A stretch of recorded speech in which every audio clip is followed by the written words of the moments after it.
Praise the lord. ప్రభువైన యేసుక్రీస్తు నామములో ఈ ఉదయకాలము మీ అందరికీ కూడా శుభములు తెలియజేస్తూ ఉన్నాను. పరిశుద్ధ గ్రంథంలో ఆది కాండము 49వ అధ్యాయము 22వ వచనము. యోసేపు ఫలించడి కొమ్మ, ఓట యొద్ద ఫలించడి కొమ్మ, దాని రెమ్మలు గోడ మీద ఎక్కి వ్యాపించెను అనే మాట అక్కడ మనం చూస్తాం. యాకోబు మృత్యునందక పూర్వం తన కుమారుడైన యోసేపును పై విధంగా దీవించాడు. తన సహోదరులు అందరికంటే ఎక్కువగా ఆశీర్వదింపబడినవాడు ఈ యోసేపు. ఎందుకంటే యాకోబు కుమారులందరిలో ఇతడే ఎంతో యోగ్యుడు. యోసేపు జీవితంలో కొన్ని సుగుణాలు ధ్యానించుట మనకెంతో ఆశీర్వాదం. అతడు ఫలించడి కొమ్మగా అవ్వడానికి నెంబర్ 1, చెడుతనమును ద్వేషించినవాడు. యబ్బోకురేవు దగ్గర యోసేపు తండ్రి యాకోబు దేవుని సన్నిధిలో కన్నీరు విడిచి తన మోసపూరిత జీవితాన్ని ఒప్పుకున్నాడు. ఫలితంగా పాపక్షమాపణ లభించింది. ఇశ్రాయేలుగా క్రొత్త పేరు పొందినాడు. ఈ విధంగా మార్పు నొందిన తండ్రి దగ్గర యోసేపు దేవుని ఎడల భయభక్తులు నేర్చుకున్నాడు. చెడుతనాన్ని విడిచిపెట్టాడు. దేవుని మార్గంలో నడుచుట ప్రారంభించాడు. తన అన్నలలో కనిపించే చెడుతనాన్ని ద్వేషించాడు, కానీ వారిని మాత్రం ప్రేమించాడు. ఓన్లీ చెడు మాత్రం ద్వేషించాడు, అన్నలను మాత్రం ప్రేమించాడు. ప్రియ దేవుని బిడ్డలారా, యోసేపు వారి చెడుతనాన్ని గూర్చిన సమాచారం ఎప్పటికప్పుడు తండ్రికి తీసుకొస్తూ ఉండేవాడు.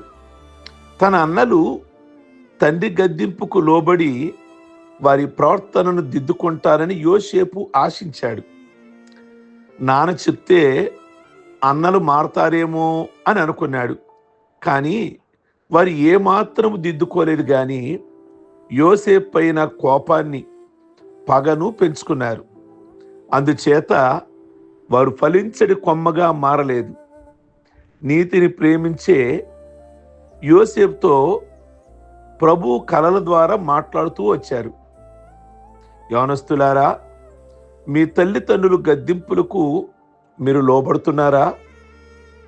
మీ బోధకులు, మీ సేవకులు, ఆత్మలో పెద్దవారైన విశ్వాసులు యోగ్యమైన సలహాలను తీసుకొని మీ లోపాలను దిద్దుకుంటున్నారా? ఈ ఉదయకాలమందు ఆలోచించండి. యేసు ప్రభుతో సమాధాన పడుతున్నారా? ఉపదేశమును అంగీకరించువాడు జీవ మార్గంలో ఉన్నాడు. గద్దింపుకు లోబడిన వాడు త్రోవ తప్పును. నువ్వు ఫలించడి కొమ్మగా వర్ధిల్లాలని ఆశిస్తే మారు మనసు పొంది సాత్వికముతో పెద్దల గద్దింపుకు లోబడాలి. కనుక అప్పుడు మీరు కూడా ఫలిస్తారు. కనుక యోసేపులో ఫలించడానికి గల కారణం చెడుతనమును ద్వేషించినవాడు. వాడు చేస్తున్న చెడునంతటినీ కూడా తండ్రి యొద్దకు తీసుకొస్తూ ఉండేవాడు. రెండోది, యోసేపు ఫలించడానికి కారణం నమ్మకస్తుడు. సహోదరులు అసూయ ద్వేషాల ఫలితంగా యోసేపు పొతీఫర్ అను ఐగుప్తీని ఇంట బానిసగా పనిచేయవలసి వచ్చింది. అయినప్పటికీ యవనస్తుడైన యోసేపు, ప్రియ దేవుని బిడ్డలారా, దేవుని బట్టి ధైర్యం తెచ్చుకున్నాడు. తనకివ్వబడిన పని నమ్మకంగా చేశాడు.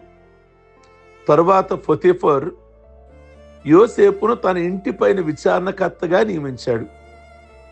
ఏ ఇంటిలో బానిసగా పనికి జాయిన్ అయ్యాడో ఆ ఇంటిపైనే విచారణకర్తగా పనిచేయడం ఎంత ఆశ్చర్యం! ఆశ్చర్యకరుడైన దేవుడు అతని నమ్మకత్వాన్ని మెచ్చుకున్నాడు.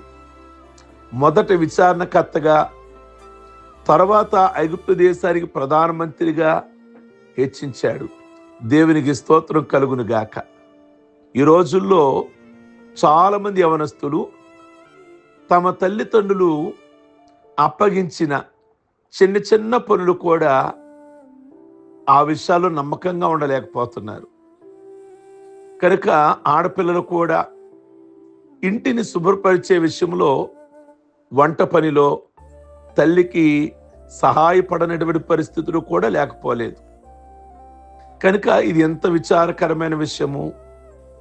దేవుని మందిరాన్ని ఊడ్చుట, చాపలు వేయుట, పాటలు పాడుట, పెద్దలకు పరిచర్య చేయుట మొదలైన పనులను చిన్న పనులుగా లేక హీనమైన పనులుగా ఎంచి వాటిని తృణీకరించేవారు కూడా లేకపోలేదు. యవనస్తులారా, మీ పనిలో, చదువులో, ఉద్యోగంలో నమ్మకంగా దేవునిని సంతోషపరిచేలాగా పనిచేయండి. ప్రభు తగిన సమయంలో మిమ్మల్ని ఒక ఉన్నతమైన స్థానానికి ఆయన తీసుకొని వెళతాడు. యోసేపు జీవితంలో నమ్మకస్తుడిగా జీవించాడు. అందుకే అతని జీవితం ఫలభరితంగా లేదా ఫలించని కొమ్మగా అయ్యాడు.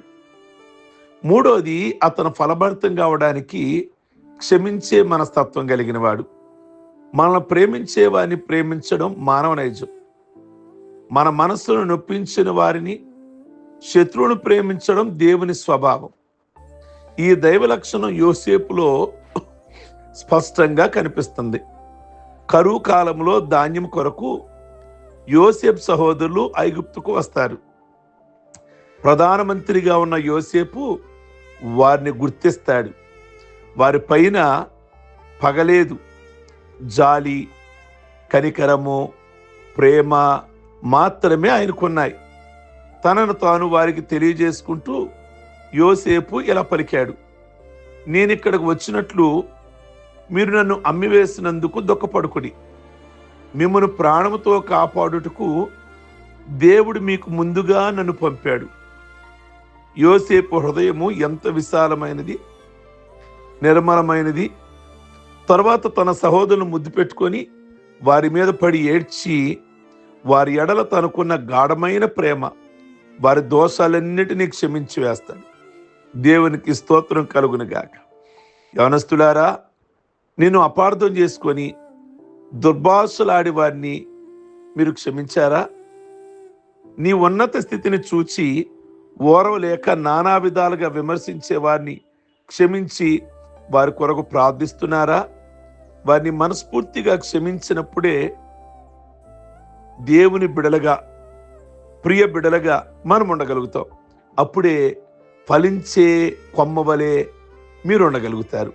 యోసేపు జీవితంలో చెడుతనమును ద్వేషించాడు, నమ్మకస్తుడిగా జీవించాడు, క్షమించేవాడుగా ఉన్నాడు.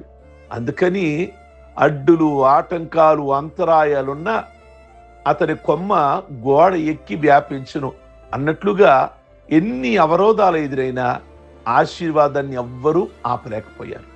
మీ జీవితంలో దేవుడిచ్చే ఆశీర్వాదాన్ని ఎవ్వరూ కూడా ఆపలేరు. ఈ విధంగా యోసేపు మార్గాలలో మీరు నడిచిన కనుక అలాగునుందాం. మీరందరినీ కూడా దేవుడు ఫలభరితంగా ఉంచునుగాక. ప్రార్థించుకుందాం. సర్వశక్తి కలిగిన తండ్రి, యోసేపు జీవితంలో నుండి ఈ మార్నింగ్ మీరు మాతో మాట్లాడినందుకై వందనాలు. ఈ మాటలు వింటున్న ప్రతి ఒక్కరికి కూడా చెడుతనమును ద్వేషించేవారుగా ఉంచండి. ఎక్కడైతే పని చేస్తున్నారో నమ్మకస్తులుగా ఉండడానికి కృప చూపించండి. అలాగే ప్రేమించే స్వభావాన్ని దయచేయండి. ప్రతి వారు కూడా ఒక యోసేపులాగా ఫలభరితంగా ఉంచమని ప్రార్థన చేస్తున్నాము. ఈ ఉదయకాలమందు వారి మార్గాలు, వారి ప్రయాణాలు అన్నిట్లో తోడై ఉండమని ప్రార్థిస్తున్నాం. చక్కటి ఆయుష్, ఆరోగ్యమును దయచేయండి. వారి కుటుంబాలలో ప్రతి విషయంలో వారి జీవనోపాధిని ఆస్వాదించి వాటి ద్వారా వారిని పోషించమని ప్రార్థన చేస్తున్నాం. ఎవరైతే బలహీనులుగా ఉన్నారో వారిని ముట్టండి, స్వస్థపరచండి. సంపూర్ణమైనటువంటి ఆరోగ్యమును దయచేయమని ప్రార్థన చేస్తున్నాం. మీకే వందనాలు, స్తోత్రాలు. ఈరోజు పెళ్లి రోజులు, పుట్టినరోజులు, రక్షణ పొందిన రోజులు చేసుకుంటున్న బిడ్డలందరినీ కూడా ఆయుష్ ఆరోగ్యాలతో నింపి మేలు చేయమని యేసయ్య నామములో అడుగుచున్నాం తండ్రి. ఆమేన్. God bless you. ప్రభు మిమ్మల్ని దీవించునుగాక. ఈ వర్తమానం మీకు దీవెనకరంగా ఉంటే అనేకులకు ఫార్వర్డ్ చేయండి, లైక్ బటన్ నొక్కండి, కామెంట్ బాక్స్లో మీ అభిప్రాయాన్ని వ్యక్తం చేయండి. దేవుడు మిమ్మల్ని దీవించునుగాక.